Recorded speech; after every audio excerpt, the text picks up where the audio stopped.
வருகை தரும் நாள் 3. நைட்டு லேட்டா தூங்கினாலும் காலைல சீக்கிரமா தான் ஏஞ்சாகணும். ஏன்னா தப்பு நம்பளுது. அதனால ஏஞ்சி தண்ணியை குடிச்சிட்டு செடிக்கு பிஸ்கு பிஸ்குன்னு அடிச்சிட்டு வெப் விட்டு தட்டை வர வச்சுட்டு போன வாட்டியே புழு இருந்ததுன்னு சொன்னேன். இந்த வாட்டி இருக்காதுன்னு சொன்னாரு. அதே புழு தான் இருந்தது. சரின்ட்டு அப்படியே தூக்கி அடிச்சிட்டு இருக்கிற ஓட்ஸை கொட்டிட்டு ஓட்ஸ் காலி ஆயிடுச்சு. நிறைய பேருக்கு ஓட்ஸ் காலி ஆகாம இருக்கும். நான் சொல்ற ரெசிபியை ஃபாலோ பண்ணிக்கோங்க. ஓட்ஸ் டக்கு டக்குன்னு காலி ஆயிடும். நம்ம ஃபிளாஷுக்கு ஃபுட்டை போட்டு ஜிம்முக்கு கிளம்பிட்டாங்க.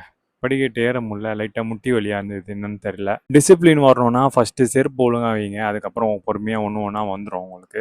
ஓட்ஸை ஊற போட்டுட்டு கிளைண்ட்டுக்கு 10 நிமிஷம் சூடாக காமிச்சிட்டு வந்து ஓட்ஸை சாப்பிட்டா பாருங்க, ஐயோ டேஸ்ட் பிச்சிருச்சு. நீங்களும் ஒரு தடவை ட்ரை பண்ணி பாருங்க. நம்ம தம்பி சோகமாக இருந்தான்னு சொல்லிட்டு என்னடான்னு கேட்டால் டிப்ரெஷன் கதையாக இறக்கி விட்டான். அதை கேட்கறதுக்கு ஒரு 2-3 பேர் வந்து உட்காந்து நாங்கள் பக்கத்துலேயே. நம்மளுக்கே 1008 டிப்ரெஷன் இருக்கு, அதில் அத்தவங்க கதை வேற நம்ம கேட்கணுமா? பயிற்சி செஷன் ஆரம்பிச்சிச்சு. ஒருத்தருக்கா பயிற்சியை கொடுத்துட்டு முடிச்சுட்டு வந்து உட்காந்தேன். தூரமா பார்த்தா ஒரு கப்பல் ரொமான்ஸ் பண்ணிட்டு இருந்தாங்க. என்னடா இது பண்றாங்கன்னு பார்த்தா அவங்க ஒய்ஃபுக்கு சுத்தி போட்டுட்டு இருந்தாங்களா. ரொம்ப கியூட்டா இருந்துச்சுன்னு சொல்லிட்டு வீடியோ எடுத்து வச்சிருந்தேன். டியூஸ்டேனாலே நம்மளுக்கு வெஜிடபிள் மீனா ஏன்னு பார்த்தீங்கன்னா நம்ம முருகரை பார்க்க வடபழனிக்கு வந்துடுவோம் எவ்ரி டியூஸ்டே. இன்னைக்கு கூட்டம் கொஞ்சம் கம்மியாக தாங்க இருந்தது. எப்பவுமே உள்ள போனோம்னா லெஃப்ட் சைடில் மேலே ஒருத்தர் டபுள் அண்ட் பைசப் காமிச்சிட்டு இருப்பாரு. அது இன்னைக்கு தான் வீடியோ எடுத்து உங்களுக்கு காமிக்கலான்னு காமிச்சேன். அவள் தான் நம்ம தலைவரை பார்த்தாச்சு, பக்தியோட வீட்டுக்கும் கிளம்பியாச்சு.